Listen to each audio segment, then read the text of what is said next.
कभी कभी सारे खाद पानी और सारी चीज़ों का ध्यान रखने के बाद भी हमारी तुलसी सूखने लगती हैं। तुलसी के पौधे की हम केयर करते रहते हैं और हमें पता नहीं चलता कि ऐसी कौन सी गलती हो रही है जिससे हमारे तुलसी का पौधा सूखता जा रहा है। हम सब चाहते हैं कि हमारे तुलसी का पौधा बरगद सा घना हो जाए और कभी सूखे ना। खासकर तुलसी के पौधे को लेकर हमारी एक ऐसी धार्मिक भावना होती है कि तुलसी सूखना नहीं चाहिए। आज के वीडियो में मैं आपको बहुत ही ज़रूरी केयर टिप्स जो अपने अनुभव से मैंने गेन किया है वो आपके साथ शेयर करने वाली हूँ। ये जो मेरे तुलसी का पौधा है ये साल भर से ऊपर का ही पौधा हो चुका है और ये पौधा हमेशा हरा भरा हो जाता है, कभी सूखता नहीं है। किस चीज़ का मैं ख्याल रखती हूँ, कौन से फर्टिलाइज़र को डालती हूँ और किस समय पर डालती हूँ, आज के वीडियो में मैं आपके साथ शेयर करूँगी। अभी बरसातों में आप तुलसी के पौधे को बीजों से उगा सकते हैं और पौध भी लेकर आ सकते हैं। 20 रुपीज़ में तुलसी जी का पौधा मिल जाएगा। ऐसी मान्यता है कि रामा और श्यामा तुलसी को एक साथ लगाना चाहिए। मेरे पास एक ही तुलसी लगी हुई है, मैं अभी दूसरी तुलसी जी ला नहीं पाई हूँ, लेकिन यदि आप लेने जा रहे हैं तो 2 तुलसी को एक साथ ले सकते हैं। ये मेरी श्यामा तुलसी हैं। इनकी पत्तियाँ कभी कभी काली रहती हैं, कभी ग्रीन रहती हैं। पहली जो केयर टिप्स है वो ये कि जब कभी भी आप तुलसी का पौधा लगा रहे हैं तो इस बात का ध्यान रखें कि कंटेनर कम से कम 8 से 10 इंच का हो और मिट्टी का कंटेनर हो।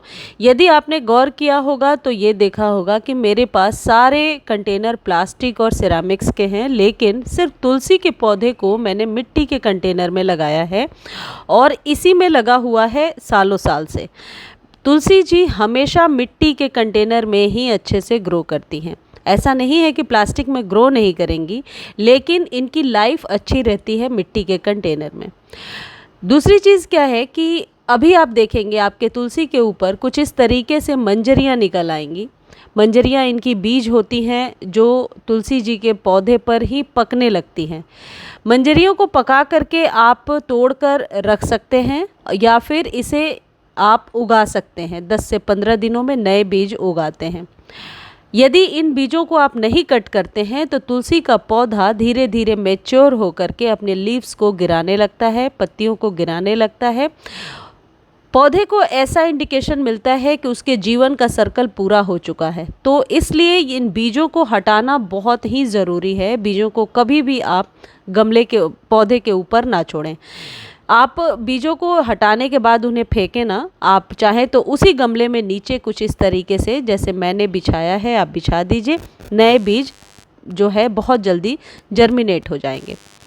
उसके बाद तीसरी जो इम्पॉर्टेंट चीज़ होती है वो है वाटरिंग। देखिए आज पानी दिया है मैंने तुलसी जी में और इतना पानी दिया है कि नीचे ड्रेनेज से पानी बाहर आ गया है, लेकिन मिट्टी सौगी नहीं है, कीचड़ सी नहीं है। तुलसी जी को कभी भी कीचड़ वाले मिट्टी में नहीं उगाया जा सकता है। तो यदि आप नई पौध लगा रहे हैं या पहले से तुलसी का पौधा है और सॉइल मीडिया अच्छी नहीं बनी है तो इसमें आपको क्या करना है वो आगे वीडियो में मैं आपको बता रही हूँ।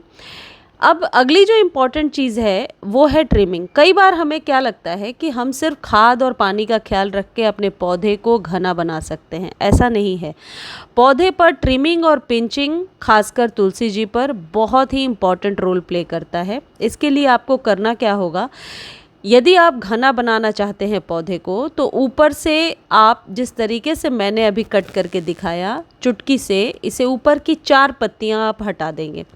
जैसे ही आप 4 पत्तियों को हटाएंगे नीचे वाली पत्ती बड़ी आने लगेगी और वहाँ से नई और फ्रेश ब्रांच निकल करके आएगी। उसके बाद एक ज़रूरी चीज़ है, पौधे को आप हमेशा हर 2 या 3 महीने पर अच्छे से ट्रिम कर दें। ट्रिम करने से पौधा शेप में रहेगा। अदरवाइज़ लेगी होकर के, लेगी यानी कि सिर्फ स्टेम दिखाई पड़ेगी और पत्तियां कम दिखाई पड़ेंगी। तो पौधा यदि अपनी स्टेम को बहुत बढ़ा लेता है तो कई बार पौधा स्वस्थ नहीं नज़र आता है। तो पिंचिंग एंड ट्रिमिंग 2 ज़रूरी चीज़ है जो तुलसी जी को घना बनाने में मदद करता है। अब अभी आपको बरसातों में क्या करना है, आपको लेना है 1 चम्मच हल्दी। हल्दी एक एंटीसेप्टिक होता है और हमारे प्लांट्स पर बहुत ही अच्छा काम करता है। उसके पहले एक चीज़ करनी है, ये जो मैं आपको दिखा रही हूँ ये है गाय के गोबर की खाद। मैं इसका एक घरेलू विकल्प भी बताऊंगी, लेकिन पहले मैं आपको ये बताती हूँ कि यदि आपके पास काउडंग मैन्योर है तो सिर्फ 2 चम्मच काउडंग मैन्योर आप हर एक महीने अपने तुलसी जी को दे दिया करेंगे। देखिए, तुलसी के पौधे को बहुत ज़्यादा खाद की ज़रूरत नहीं है, लेकिन ये जो खाद आप दे रहे हैं ये जस्ट आप फीड कर रहे हैं अपने पौधे को बचाने के लिए। ये जो हल्दी था ये आपको 1 चम्मच डालना है ऊपर से, जैसे मैंने डाल दिया। हल्दी डालने के बाद पानी नहीं डालना है। यदि आपके पौधे पर काले कीड़े हो गए हैं या पौधे को जब आपने ट्रिम किया है उसके बाद आप इस हल्दी को स्प्रे बॉटल में भर के, यानी 1 चम्मच हल्दी पाउडर को आप स्प्रे बॉटल में डालिए, पानी अपने ज़रूरत अनुसार ले लीजिए और उसे अच्छे से स्प्रे कर दीजिए यदि काले कीड़े का अटैक है तो। अदरवाइज़ इसी तरीके से जैसे मैंने डाला है वैसे डालिए। जो तुलसी जी का पौधा होता है इन्हें ज़्यादा मात्रा में नाइट्रोजन की ज़रूरत पड़ती है, तो काउडंग मैन्योर में नाइट्रोजन की बहुत अच्छी मात्रा होती है। यदि आपके पास नहीं है गाय के गोबर की खाद तो आप ये कर सकते हैं कि यदि आपके पास उपले हैं तो उपले को पानी में भिगो दीजिए, एक उपले को, अगले दिन उसके पानी को यूज़ कर लीजिए और फिर उपले को रख दीजिए। फिर जब ज़रूरत है 10-15 दिनों के बाद फिर उस उपले को भिगो करके आप उसके पानी को यूज़ कर लीजिए। देखिए, जो मैं पिंचिंग ऐसे करके आपको बता रही हूँ इस तरीके से, ऊपर से सिर्फ 4 पत्तियां तोड़नी है, जो अभी वीडियो में मैंने आपको बताया था उस समय ठीक से दिखाया नहीं था। ये तुलसी के पौधे को बुशी बनाने का एक बहुत ही बेहतर तरीका होता है और मैं समझती हूँ इससे पत्तियां स्वस्थ भी बहुत निकल करके आती हैं। आपको इन पत्तों को फेंकना नहीं है। ये तुलसी के पत्ते जब आप तोड़ते हैं या तो इन्हें रख लीजिए, पूजा में यदि यूज़ करते हैं तो यूज़ कीजिए क्योंकि तुलसी के पत्ते बासी नहीं होते हैं। या फिर एक तरीका और बता देती हूँ, आप इसका पाउडर बना के रख सकते हैं, फेस पर लगा सकते हैं, हेयर पैक बना सकते हैं। तुलसी के बहुत सारे औषधीय गुण होते हैं, इसलिए तुलसी जी का पौधा घर में ज़रूर होना चाहिए। एक तो ऑक्सीजन बहुत ज़्यादा रिलीज़ करता है ये पौधा, और अभी सर्दी जुकाम जिन्हें हो रही है आप इसका काढ़ा बना करके पी सकते हैं। इसलिए केमिकल खाद के इस्तेमाल से बचें। तुलसी जी को किसी केमिकल खाद की ज़रूरत नहीं पड़ती है। ये कंप्लीट केयर यदि आप करेंगे अभी तो सर्दियों में भी आप अपने तुलसी जी को अच्छे से बचा पाएंगे।